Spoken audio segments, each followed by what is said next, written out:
Oke, terus ini saya harus agak cepat-cepat, masih banyak materinya. Serat paling terkenal, serat Kolotida. Kalau di Jayabaya, di Jangka Jayabaya itu sebutannya bukan Kolotida tapi Kolobendu. Kolobendu itu berarti zaman ketika banyak bencana. Kalau Kolotida, Tido itu keraguan. Zaman ketika benar salah tidak jelas, itu Kolotida. Mungkin kayak hari ini kan Kolotida. Sing benar mana, yang salah mana kita tidak jelas. Zaman SBY kemarin banyak sekali bencana. Itu zaman Kolobendu. Saya tidak tahu, harusnya siklusnya itu habis Kolobendu, Kolosubo. Tapi kok habis Kolobendu, Kolotida. Indonesia ritmenya sudah agak rusak. Harus ada yang memperbaiki roda tadi. Kalau enggak, kita dari Kolotida ketemu Kolobendu, terus ketemu Koloyuga, susah terus, tidak ada ketemunya. Coba dilihat bahasanya Ranggawarsita. Ratune Ratu Utama, patihe Patih Linuwih, Pranayaka Tyas Raharja, pangekari becik-becik, parandene tan dadi paliasing Kolobendu, mandar mangkin andadara, rubedo angribedi, bedo-bedo ardaning wong sak negara. Negara sebenarnya aparatnya luar biasa. Rajanya itu raja yang utama, kualitasnya luar biasa. Kurang apa Jokowi. Iya. Patihnya juga, Patih Linuwih, patihnya sangat berkualitas. Duh, patih iki sapa? Jokowi apa Setia Novanto apa sapa lah. Itu kan orang berkualitas semua, doktor kabeh, ada yang profesor. Semua anak buahnya baik, menteri-menterinya, staf-stafnya. Coba dicek, tidak ada orang bodoh sama sekali. Namun segalanya tidak menjadi penawar Kolobendu. Adanya mereka yang dahsyat semua itu tidak jadi sebab hilangnya segala kerumitan. Bahkan semakin berkembang, bahkan jadi sumber masalah. Karena kadang-kadang wong pinter itu bisa jadi sumber solusi, sok-sok juga jadi sumber masalah. Kalau nggak percaya, coba kamu punya organisasi terus rapat. Kalau pengurus organisasi pinter semua, rapatnya mesti suwi. Semua usul nggak selesai-selesai. Akhirnya keputusannya rapat ditunda untuk rapat berikutnya. Jadi rapat lama-lama kesimpulannya untuk rapat lagi. Kadang-kadang enak sing bodoh-bodoh ngono diajak opo wae manut. Gini ya,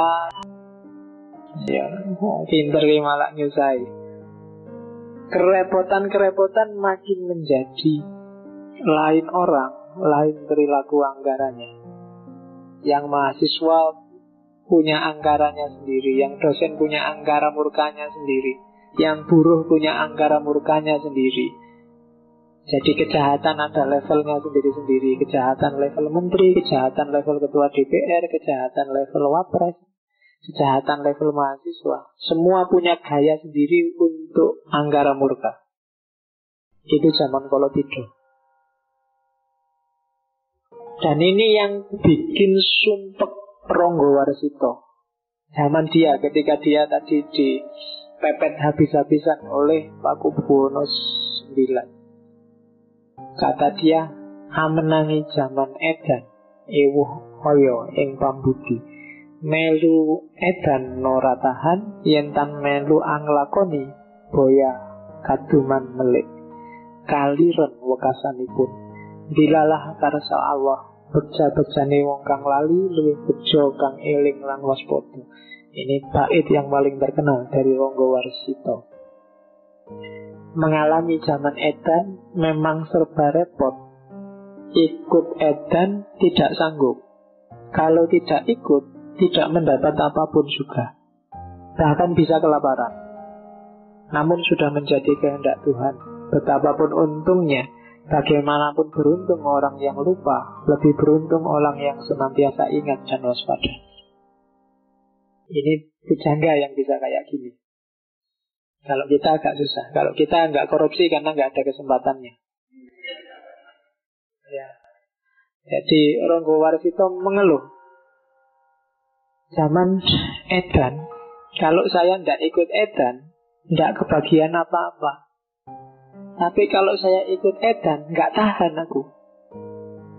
Kalau aku nggak korupsi, terkucil aku. Tapi nek aku korupsi, nggak kuat. Kalau kita kan nggak. Kalau kita nggak korupsi, terkucil aku karena nggak ada kesempatannya. Kalau dapat kesempatan, ngalah-ngalahi yang kemarin korupsi. Jadi zaman edan bagi orang baik-baik pakai bait ini. Bagi para pujangga yang jernih, dia pakai bait ini. Saya tidak tahu kalian layak nggak pakai bait ini. Karena biasanya ganjilannya yang bagian itu tadi, melu edan ora tahan. Ya kan, opo yo kalau kalian ikut edan tidak tahan. Jangan-jangan DNA-nya sudah DNA edan. Ketika tidak edan kamu nggak kuat. Harus edan. Karena kalau para pujangga alasannya tidak kuat aku. Jadi ya iso wae dia ikut edan, tapi tidak kuat saya edan. Tapi kalau tidak ikut kok ya tidak dapat jatah apa-apa, terpinggirkan. Tapi sudahlah, ikut sesuai kehendaknya Allah. Karena sesuai kehendaknya Allah itu, untung apapun orang yang edan, pasti lebih untung orang yang ingat dan waspada. Itu penjelasannya panjang lebar di banyak buku ada. Kontekstualkan dengan hidupmu sehari-hari. Jadi enak-enaknya kamu nakal ngedan, lebih enak kalau kamu ingat dan waspada. Oke, terus ini nasihatnya. Gimana sih kalau di zaman edan itu? Ini sebenarnya bukan terusannya, tak potong-potong baitnya, tak ambil yang pas. Sak kadare linakonan mung tumindak moro ati anggretan dadi perkara. Karono riwayat muni ikhtiariku yekti pamilihin reh rahayu sinambi budidaya kanthi awas lan eling kanthi kaesti antuo parmanin sukmo. Lah terus kalau zaman rusak kayak gini kita harus gimana? Diem aja, pasif, ngelawan juga mesti kalah, kita kalah power. Katanya Ronggo Warsito, ya sudahlah, jalani saja sekedarnya, sakisamu, sak mampumu. Sekedar menghibur hati, menjalankan tanggung jawab, asal tidak menimbulkan persoalan. Lakukan aja sejauh yang jadi tugasmu. Jangan aneh-aneh. Karena ada riwayat mengatakan ikhtiar itu wajib. Jangan diem aja, kamu juga harus kerja. Yang PNS, yang mahasiswa, apalagi mahasiswa negeri, kalau dipikir-pikir kan mahasiswa negeri itu disubsidi oleh pemerintah. Subsidi pemerintah itu dari pajaknya rakyat, rakyat sengsara, dan itu sudah mungkin dikorupsi di mana-mana, dipotong, disunati di mana-mana. Kita ada dalam sistem yang rusak inilah. Terus piye? Apa ndak kuliah aja? Apa ndak usah kerja aja? Susah aku ndak boleh jadi dosen aja misalnya. Terus mau ngapain? Katanya Ronggo Warsito, ya sudahlah, jalani aja kewajibanmu apa adanya, asal jangan bikin yang aneh-aneh yang nambah persoalan. Ikhtiar itu wajib, namun juga harus milih jalan yang baik. Kamu juga jangan ikut ngedan dan ikut rusak. Sambil berupaya, tapi juga harus awas dan waspada. Jangan sampai ikut tenggelam dalam arus keedanan tadi. Kuncinya di situ. Jangan pasif, tapi juga jangan ikut edan. Lakukan tugasmu. Mahasiswa tugasnya belajar, ya belajar yang baik.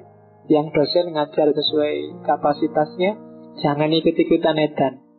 Sehingga akhirnya kita bisa dapat berkah dari Allah. Itu serat Kolotidho.